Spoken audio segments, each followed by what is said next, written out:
वर्ग में, दसम वर्ग में व्याकरण के अंतर्गत हम आपको रस पढ़ाने जा रहे हैं। रस क्या है? जब कोई व्यक्ति, हम आप कोई नाटक देखते हैं, फिल्म देखते हैं, कहानी पढ़ते हैं, कथा सुनते हैं या फिर किसी प्रकार का उपन्यास पढ़ते हैं, तो कुछ क्षण के लिए हम अपने को भूल जाते हैं और उस नाटक के पात्र में से कुछ पात्रों को, उस कहानी के पात्रों में से कुछ पात्रों को हम अपने मस्तिष्क में बिठा लेते हैं और उसमें से कुछ को उत्कर्ष और कुछ का अपकर्ष हम चाहने लगते हैं।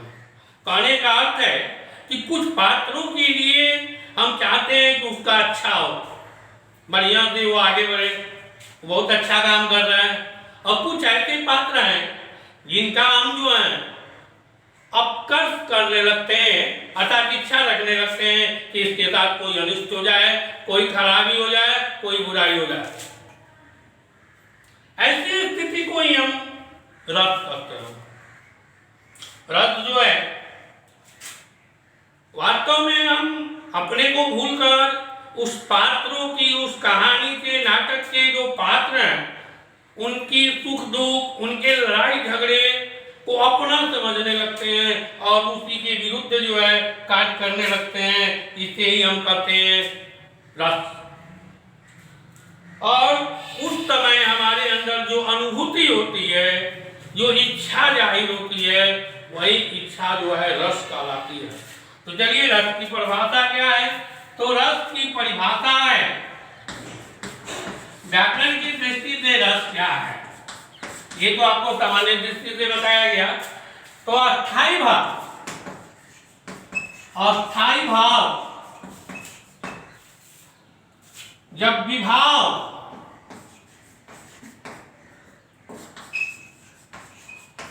अनुभाव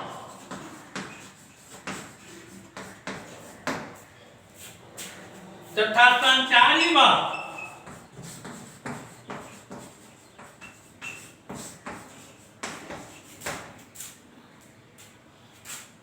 के परिपक्व भावों से परिपक्व होकर सहृदय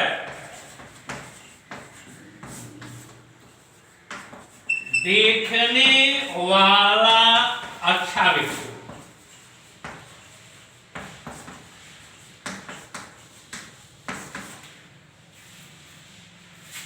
कि हृदय में तरंगित करते हैं, कि हृदय को तरंगित करते हैं,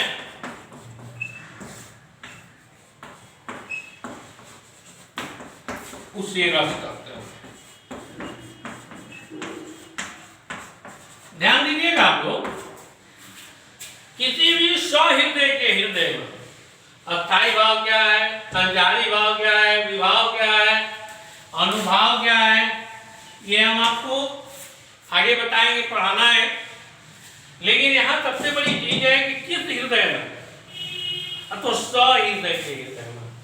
अब उदाहरण के लिए मान लीजिए कि एक्सीडेंट हो जाए, आदमी तड़प रहा है, तो जाहिर है कि उसके दर्द को देखकर कोई भी अच्छा हृदय वाले को दुख होगा, पीड़ा होगी, उसकी सहायता करना चाहेगा। लेकिन दुष्ट हृदय, राक्षस हृदय वाला आदमी मार करके ठाका लगाएगा, खुशी मनाएगा। तो ऐसे व्यक्ति के लिए नहीं, वहां रस उत्पन्न नहीं हो रहा।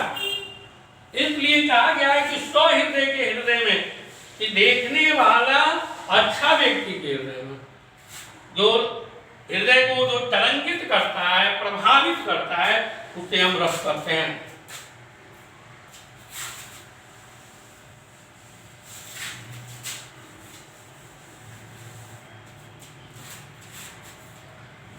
अब आइए रस के अंग।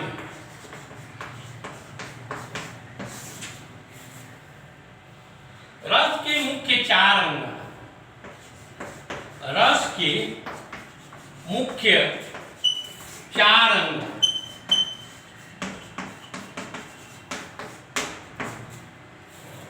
अस्थाई भाव,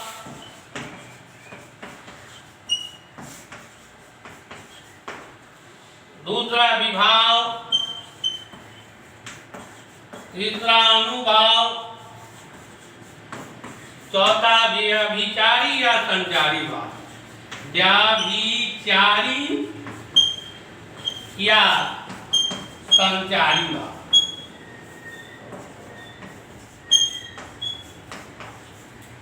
यही मुख्य रूप से 4 चीजें आपको पढ़ना भी है। ये रस के 4 अंग हैं, अस्थाई भाव, विभाव, अनुभाव, व्याभिचारी भाव और संचारी भाव।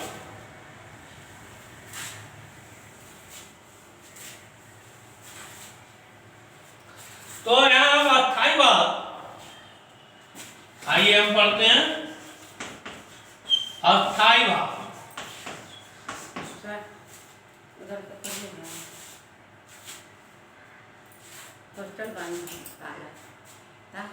जो बात हमारे हृदय में, दीदी आ जाती है ना,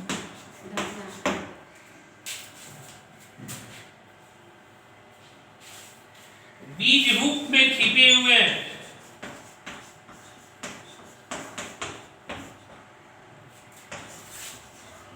छिपे रहते हैं,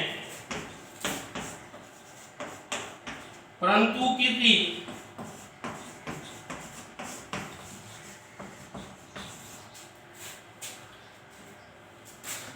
व्यक्ति, स्थान या समय को देखकर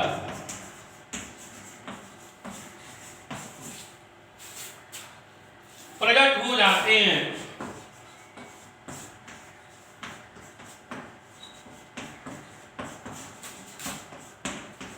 उसके अस्थाई भाव करते हैं।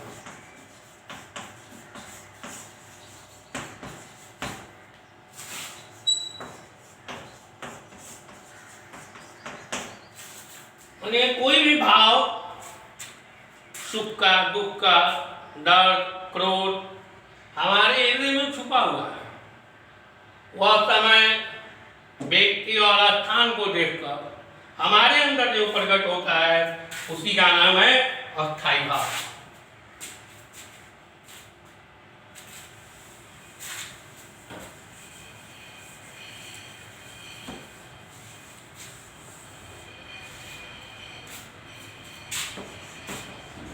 अस्थाई भाव की संख्या 9 है, लेकिन परिस्थितिवत 10 और 11 भी हम पढ़ते हैं। पहला है रति, दूसरा है हास, तीसरा है शोक, चौथा है क्रोध, 5वां है उत्साह,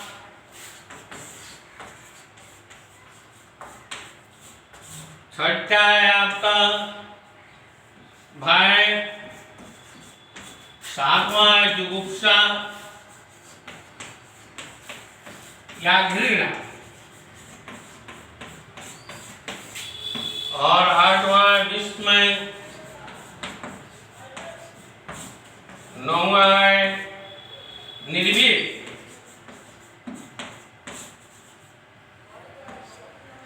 निर्भीक अर्थात वैराग्य। ये मुख्य हो गया। 10वां है भक्ति,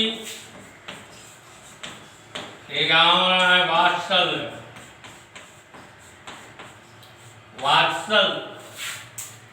इस तरह से हम अस्थाई भाव 9 मुख्य होते हैं, और इसके जो है भक्ति और वात्सल्य, इसे कुछ जो है विद्वान बाद में जोड़े हैं।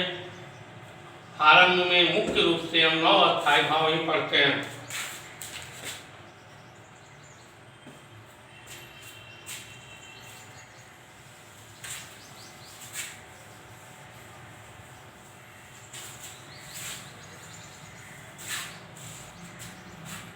चलिए अब आगे से विभाव, आलम्बन, अनुभाव आदि आपको अगले वीडियो में मिलेगा।